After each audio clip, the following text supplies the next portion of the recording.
Chihna thusim chomcha kihil na thei thusim ngahin simdo LA Cell Collection YouTube channel. Chihna kiti pa hi neu cha ka hi akonin ka comment om zingin ei ki vo pi go ham te te ji nahi ke chun kan na vet num pun don sa injong kan na nei ji pun kanu le ka pa chun Chihna chu to ki vop ding in ei zol zol jing ji thlonin ama ni bep chu hilowin ka in sung mi te ka pi ka pu ka u ka naw ho chun ei zolun chule ka in ko lo ko dol in sa in thlang khosung le mun chum chuma e ngai lu zo si chun Chihna chu gul pha ne ya ki vop pi ding chun ei zol jing ta ve na hi chu bep chu hilowin Chihna ko ma jong chun ke hi e ki vop pi na ding chun kanu le ka pa ka su pi le ka in sung mi te ho chun ana zol ji uwin na hi iti ei zol wa Chihna jong ke to ki hop dia a sei wang chun kanum pun in la them khat ka hung lit dom kum ge le kum som le li som le nga ho ka hung hi ka sunga chun ka in ko te ha sei ji chun alim lomin ka hin ki vop pi ji in lungsung gil te in wang loi le golin jong ka sim tha po ne hi ka in ko te lung hol na ki vop pi ka hi ji chun ama ho lo teng le ka da thla le ji in kapumin mitli ki thein e dil le ji in hitia kapuma e dil ho chu ka than up pi ji in ayang alovin ka bolin ka sugen thei hle ji na hi hello ka in pha chu ana chal jing in ke jong kum som le segi som le git phat sung chun ka hung tan hi che phat chun ke le ke ka hung ki sung tan kanup nup ka bolin ka deina lam lamin ka chi tan hi hitia koi ma thu jong la lo a hat pen dana ka ki gela koi ma ki chat nei lo bol dinga ka gut khat cho si hian a pha hi jong le ka bol jing ji ho chu Chihna chun a phal ji pun ei pho ji in thil se bol na mun ho ka chi ting le e hin zui nom ji ta pun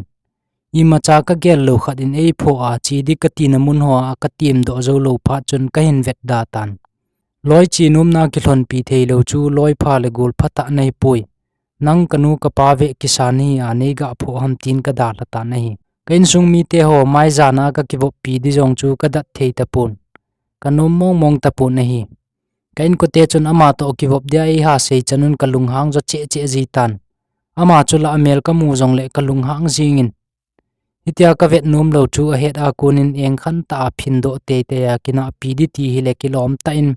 jingka ni thla sun le janin ei zui zui jeng tan kha thet be se ji chun ka kom chet a jong ngam lovin gal kang zebin aumin ei zui le jing ji nahi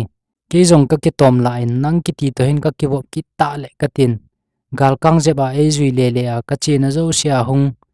ka na zo sia ma hi wang chun het kha lo bolin ka bolin khat ve cha jong ki vop pi din ka ko khapu nahi ama chula e hin ko win tin e ki vop pi ki te nan te ti chu ki nem hi de hin ke chula ki doi mong lo ti ho ka nei ta nahi hitia hin khu mang jing puma ko ma chun tines ka hin kho khel tan aman jong ko chan chu ki doi dinga ata san be lo hi ta ding ham ni dang bang lom chun e zui ta pu nahi kaloi le gul kanu ka pa ka pi ka pu ka in sung mi te ho e ngai lu le e kho sa ho zal le keima ta ki gel do na kun chun Chihna chu apoi modan le aphat chum no ho ka hin he do zep zep tan hitobang ta kana thet bol ji chun keima chama akoma gachi aga ki vop pi di chu za cha ka kisan apoi modan ka het ta wang chun akom ka ga bel ji ngam ta pu nahi kum somni le segi somni le ge la ka hin pha chun keima chu kisun lo na ka hin nei tan Chihna chu to ga ki vop dingin thinglel ka hung ki satan ke to bang mingol nei le go lama seidia i macha nei lo bol theina lam seidia i macha bol theina nei lo ka hi chu ka hin ki het ta nahi ki vop pi dia e hung tim jong le ki sun lel nan ka ma tha den ji tan nidanga chu ka vet da ka mu pe lo ja ka ki vop pi nom lo a hin tun wang ki phat lam ki sun lel na ji zo in ka ki vop pi ngam ki ta pu nahi kum som thum le nga phat sung ka hin man awang chun apoi modan le aphat chum na ho chu ka hemong mong tan ka vet da na ho zo si chu ka sumilin ka kisun lel na ho zo si ka paithlan ki ho pi te din ka gung tan hi aji cho ma bein i macha ka hi pun ama bein i macha bol thei ka nei pun ama pan lo le mi hon ei noi si un mu sit tain ei noi sat be bovin ama panglowa i pilam hi le ka to ka tham ka thil bol zo si chu lo thlin na ka nei lo de hi ti chu ka he chin mong tan hi ka nei ka go ka bol thei na zo si mang chan Chihna chu gul pha si ma ki vop pi te di ngai tun ka hung ki pat do ki tan kumi zat ham ka hol zo chun ka ga gal mu tan he ka den ka king dot jing nahi kaneu lai ko pedia ei hung ti ma e na zui le banga ka da tha le jing le ka ki da ka thet ka vet da pa chi na to chun anaki khle jing tan amela hojin agung a thlingin dei hle jingin ama loi pa ka hi dikaga agela ama to ka kivop ting le min e za bol diu dan le mi hon e ngai sang diu dan ama to ka kivop le sum le pai tam ta ka nei ding in thu pi ta ka chen ding kamel hoi mon a zo si jong sana banga hoya mi hon e mu diu tio ka ga gel se jong chon ka thanum hle jing nei bailam ta ga azut pheya agul pa ka hi aga kivop pi jeng di ka ti chu ni dang ka neu lai chu anabang ta pu nei ama jong anakilet sa hle tan ka kowa akom ka zut pheile e da thale len achi pheita nahi